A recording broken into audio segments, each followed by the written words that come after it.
Good morning, this is Mr. Arnold, and today we are going to do a tutorial and create a sky background in 12 easy steps.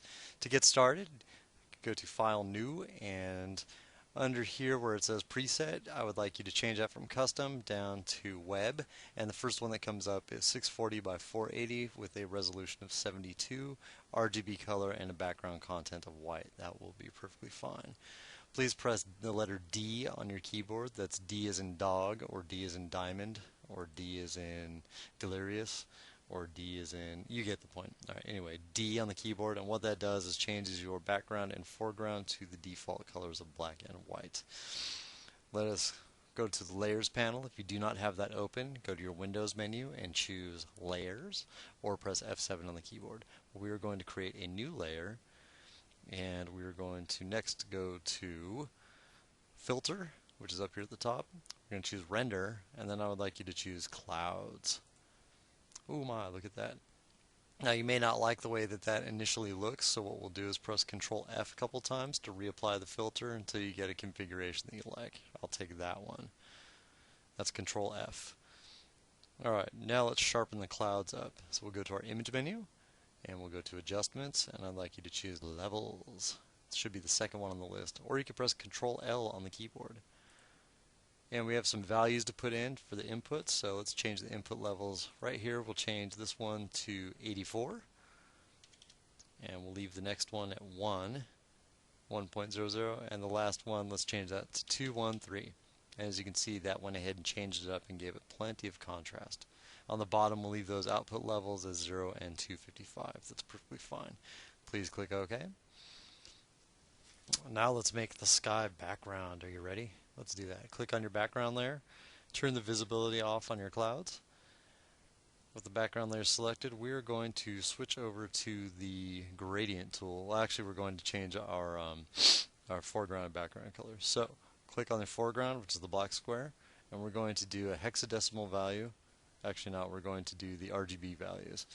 So for R, let's set that to 69, and then the G value will be 105, 105, and the blue value, or B, will be 178. And that changes it to like a soft, dark blue. A darker shade of blue. Click OK. Now let's click on the other one, and we're going to make that our lighter blue. So we're going to change the white to the lighter blue. So R value will be 147. G value is going to be 212 or 212. And the last one, B, will be 245. And I'll leave that like that just for a moment so you can see it. Feel free to pause and then click OK. And as you can see on our toolbar, it is now changed from that light blue, to a dark blue and then followed by a light blue. Now what we're going to do is switch to the gradient tool. If you don't see it, it's probably grouped in with the paint bucket. So to reveal it, just hold the mouse button down to reveal it and then change it to gradient tool.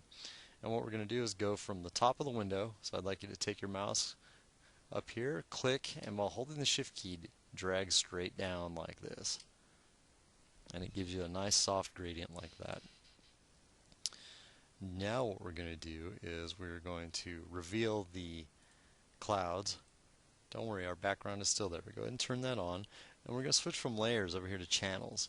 If you do not have the channels path open, what I'd like you to do is go to your window menu and choose channels. Alright? So what we shall do is we are going to click on the channels panel to open it, and then click the RGB channel while we're holding down the control key. So hold the control key down and then click RGB. And what that does is it goes ahead and isolates the selections that we want to keep. What it's going to do is it's going to create a selection of the bright areas of the image. Now to make the clouds, we're going to go back to our layers palette with this still selected, and we are going to create a new layer. That'll be layer 2. Alright, what I'd like you to do is press D on your keyboard to reset your colors to the default black and white.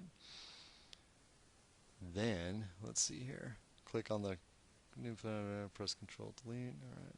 Open. Okay, so now we've got this. We got layer 2 going on. Let's go ahead and turn off layer 1. And then on your keyboard, I would like you to fill in, we're going to fill in these selections with white. I would like you to press Control and Delete. And oh my goodness, look at that. You just made some clouds. Isn't that cool? That's pretty cool, I must admit. Control delete, and that just made some clouds for us. Now let's press Control D to deselect, and that's where we have right there. But that's not all, folks. That's not all. So now we're going to make the channels for the black. So let's click on the hidden cloud layers, and then we'll turn off the visibility for our clouds, which is layer 1. So we'll turn off layer 1, turn off layer 2, and then turn on layer 1.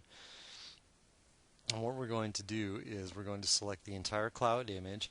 Now in the instructions it tells us to use the rectangular marquee, but you can just press Control A to select all, Control A, and that selects everything, or you can go to your select menu and choose select all. As you can see, the keyboard shortcut is Control A. Alright, now we're going to press Control C to make a copy of the layer.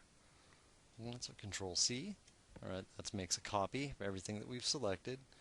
And now we're going to go to the Channels palette one more time. So let's switch to Channels, and then we're going to create a Click a New Channel button, which is right here. That's going to be called Alpha 1, and then we're going to press Control V to paste it in there. And that puts it right in there. And now we can deselect, Control D. But we're not quite done yet. So let us go to step 8. Click back on our Layers palette. Whoopsie. Alright. Now in the Layers palette we're going to create a new layer button at the bottom of the okay. So what we'll do is we're going to create a new layer. We can leave layer 1 active. But let's see, for layer 3, let's fill that with white. So press Control Delete. That fills it with white. Okay. Now we're going to go to Filter. And then we're going to go to Lighting Effects. Where is it? Oh, I'm sorry, Filter Render. Excuse me. Render, and then we're going to choose Lighting Effects. Alright, there we got it. Okay, set the texture channel. It says Lighting Effects. Set the texture channel to Alpha 1. So let's find the texture channel. Where'd it go? Ah, here it is. It's down here. Texture channel, Alpha 1. Oh, look at that. And then it says, let's see, we're going to adjust the light. So the light originates from the upper left corner. So right now it's at the lower right. So let's just take this guy, flip it around, and we'll change the light source from that way.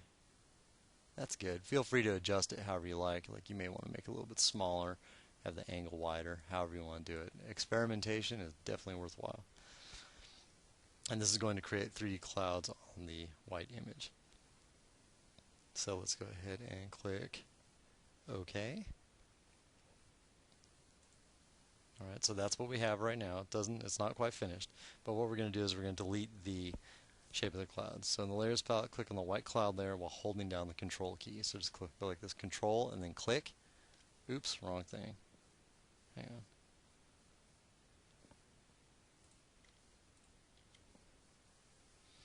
Click on the white cloud layer while you hold down the Control here. Oh. Ah, there we go. Okay, so with layer 3 selected, what I want you to do is hold down the Control key and click on layer 2. Alright, now layer 3 is still selected, mind you. Alright, then we're going to do what's called an inverse selection, where we select everything around it. So you go to Select, and then choose Inverse, and now what we'll do is we will press Delete. And that's how we get our 3D clouds. And then press Control D to delete your selection. Alright, now we're going to blend in the dark areas. So let's drag our 3D cloud layer, which is layer 3, all the way to the top of the list. Turn on layer 2, and then let's change the blend mode on layer 3 to multiply. Okay, we got that. And then let's change the fill to 50%. And that, ladies and gentlemen, is pretty much how you do it. We're almost done. We got one final thing to do. We're going to blur this a little bit because that looks a bit chalky. Now, everybody's is going to turn out slightly different. That's one of the cool things about this, is you get to make it pretty much unique. So one of the last steps is let's go to our filter menu. So what we'll do is this. Okay, that's for the top layer. So with layer 3 selected, go to the filter menu, and then go to blur, and we're going to choose Gaussian blur, or Gaussian, or Gaussian. Click that, and then we'll set the radius to 10 pixels. And as you can see, that went ahead and softened it up considerably. Let me go ahead and reduce that just to give you an idea. Number 5 looks pretty good, but I noticed that it's still real blocky over here in this area, so I'm going to bump that up a little bit. Maybe I'll go to 7. I think I like that better. That works. It's pretty. That softens the darker areas of the clouds, does make it more realistic. Then what we're going to do next is we are going to link layer 3 to layer 2. So let's go ahead and click these ones. How do you do this? Layers palette, click on the link layer icon in front. So let's see here. Click on the link layer icon from the white cloud layer. Alright, so what you do is just hold the shift key down to select these, then click link. That links the 2 layers. And then we're going to merge them by pressing Control E. Just like that. That makes it one entire cloud. And now we'll do a 3D effect. So Control T to bring up your transform handles. Alright, let's zoom out just slightly. And then what we'll do is this. Hold your Control key. Click on one of the corners. Nope, that's not it. That's Shift. Whoops. Hold the Control key down. And then if you hold the Shift key down at the same time, what it'll do is allow you to drag these things out a little bit, and then it just gives it more of a 3-dimensional appearance. And then you press Enter. And that, ladies and gentlemen, is how you make clouds. Pretty cool, isn't it? Hope you enjoyed this, and I will see you later with more fun to come. Alright, bye-bye.